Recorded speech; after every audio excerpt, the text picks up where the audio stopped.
got so much motherfucking design on right now. Bring it down, nigga clown. I got 3 whole thoughts on the block.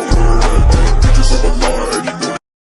Hello friends, good afternoon. My name is Desi Naptalia Syaloho, NPM 24411176, Class Management 24X.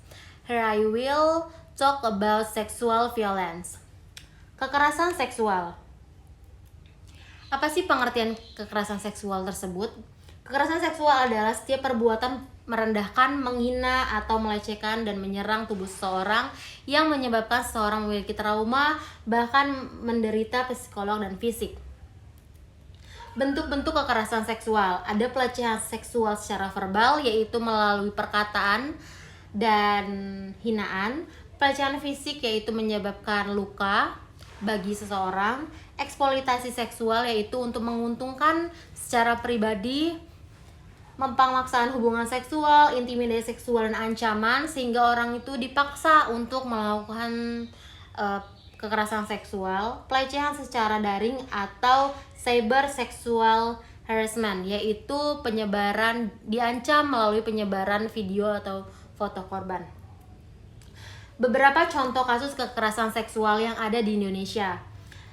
Pertama, Komisi Nasional Anti Kekerasan Terhadap Perempuan atau Komnas Perempuan melaporkan bahwa pada tahun 2024, 2 kasus kekerasan seksual anak di Brebes pada 2024 dan kasus kekerasan seksual anak di Jombang di 2024. Kebanyakan kasus ada di wanita dan anak ya, teman-teman. Faktor kekerasan seksual. Pertama, faktor individu, yaitu si pelaku tidak dapat mengontrol nafsunya untuk melakukan kekerasan seksual terhadap korban. Faktor sosial budaya, yaitu biasanya orang itu memiliki hasrat patriarki dan menormalisasikan kekerasan seksual. Faktor lingkungan, biasanya melalui orang-orang sekitar dan kurangnya pengawasan dari orang tua dan sekolah. Faktor hukum dan kebijakan, pelaku tidak dihukum tegas dan aparat tidak berlaku adil.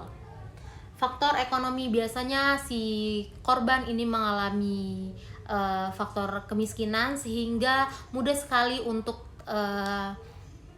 dipengaruhi oleh si pelaku. Faktor teknologi, yaitu dari sosial media dan situs-situs yang ada. Dampak kekerasan seksual. Psikolog. Orang yang mengalami kekerasan seksual psikolognya akan terganggu dan mereka akan lebih murung biasanya.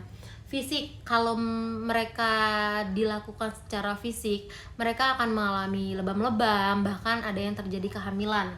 Sosial, mereka akan cenderung malu dan merasa diasingkan oleh lingkungan dan ekonomi. Upaya pencegahan kekerasan seksual. Semua orang wajib atau diharuskan untuk memiliki pendidikan dan pengetahuan tentang seksualitas yang komprehensif dan sesuai umur. Meningkatkan kesadaran dan keberanian untuk melaporkan. Jadi untuk teman-teman yang mengalami kekerasan seksual, ayo kita cerita dan melaporkan ke pihak-pihak yang dianggap bisa mengatasi dan bisa membantu kita dalam menyelesaikan kasus ini. Membentuk komunitas aman dan sportif. Langkah jika mengalami kekerasan seksual. Pertama, kita harus melindungi diri sehingga kita tidak bisa lagi dipengaruhi atau tidak didekati lagi dengan si pelaku. Ceritakan pada orang yang dipercaya, lapor ke lembaga terkait, kepolisian, Komnas Perempuan dan Anak, dan bantuan hukum. Kumpulkan bukti, rekam jejak, saksi, dan catatan medis. Dapatkan bantuan psikolog dan hukum. Kesimpulan, kekerasan seksual adalah pelanggaran terhadap hak asasi manusia yang berdampak serius secara fisik dan psikolog dan sosial. Tindakan ini dapat terjadi dalam berbagai bentuk lingkungan, pencegahan dan dukungan terhadap korban, serta penegakan hukum yang tegas sangat penting untuk menghapus kekerasan seksual dari masyarakat. Oke, thank you for attention. Good afternoon. Bye.